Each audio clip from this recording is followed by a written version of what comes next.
How many people does it take to run your organization right now? Like actually run it. The programming, the communications, the finances, the follow-up, the events, the people management, all of it. Now tell me, how many of those people are you calling volunteers?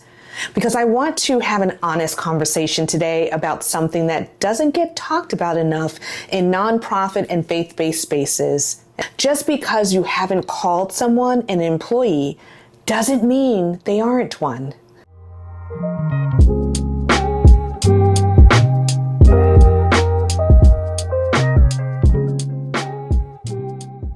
I talk to leaders all the time who will tell me they don't have any employees, or maybe they just have one or two. So they operate like the rules of organizational structure just doesn't apply to them. And I always ask the same follow-up questions. What's your annual budget? How many people are you actively serving? And how many people are consistently showing up every week to make the work happen? Because here's what I've learned after 30 years of doing this type of work. The size of your operation and the size of your payroll, often two very different things in this space. And that gap, that's where organizations are getting into trouble. If you're generating $100,000 or more a year, that's not a small operation. If you have 100 or more members or constituents, that's not a small operation. And one person cannot sustainably run that alone. It doesn't matter how anointed they are, which means that somebody else is doing the work. The question is, what are you calling them? Or how are you classifying them? Now, I want to be clear, I'm not an attorney, and nothing I say today should be taken as legal advice. What I am is someone who has spent decades working inside organizations, watching how they're built, and seeing where the gaps show up before the leaders even realize they're there. One of the most consistent gaps I see is this: organizations that are structurally operating like they have a staff, but haven't formalized that reality. Think about what it actually looks like when someone is functioning in a staff capacity. They show up consistently. They have a defined role. The organization depends on what they do. And if they stop tomorrow, something would break.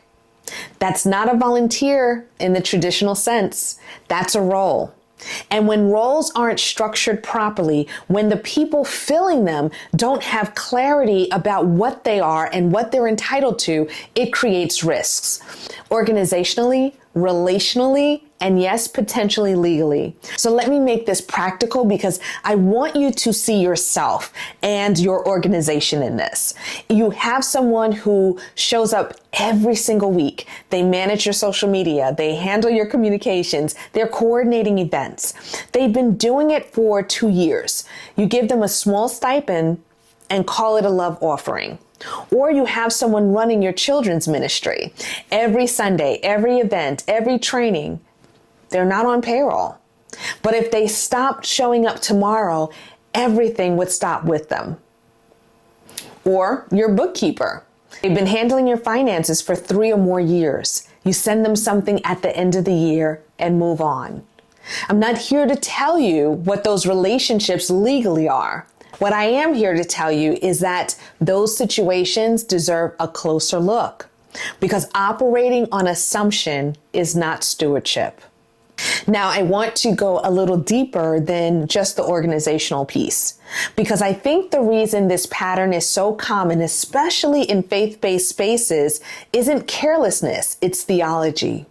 There's a belief, spoken or unspoken, that says if God called us to it, he'll sustain it. People will give, people will serve, we'll make it work. And I believe in that. I really do. But stewardship is a practice, not just a posture. When you're running a 6-figure organization and the people making it happen aren't properly structured or supported, and they're burning out quietly in the background, that's not faith. That's a gap. And gaps surface eventually. A key person walks away because they were never sustainable or set up for success to begin with. A situation arises that your organization was never built to handle, and suddenly the thing you gave everything to build is shaking, not because the mission wasn't real, but because the infrastructure underneath it wasn't built to match it. I'm not telling you this to put fear in you. I'm telling you this because you deserve to lead with clarity. So here's what I want you to do after you finish listening to this today. Look at your organization honestly. Look at who's doing the work consistently, dependably. Look at how they're structured and ask yourself whether the way you've built your team actually reflects the size and scope of what you're carrying. If you're realizing that there may be some gaps, get some help. Get an HR advisor who understands this space. Get an employment attorney who works with nonprofits. Just don't try to figure it out alone. Because the goal isn't to make your organization smaller or more complicated. The goal is to build it on a foundation that can actually hold what God put in your hands. This is exactly why I do this work, not to just talk about org charts and job descriptions, but to help leaders see that how you build the inside of your organization is a direct reflection of how seriously you take the vision you've been given. If you want to think through what this looks like for your specific situation, come have that conversation with us. But if this episode made you think of a leader who needs to hear it, send it to them. That might be the most important thing that you do today. I'm Rhonda Chaplin. Go steward your vision well.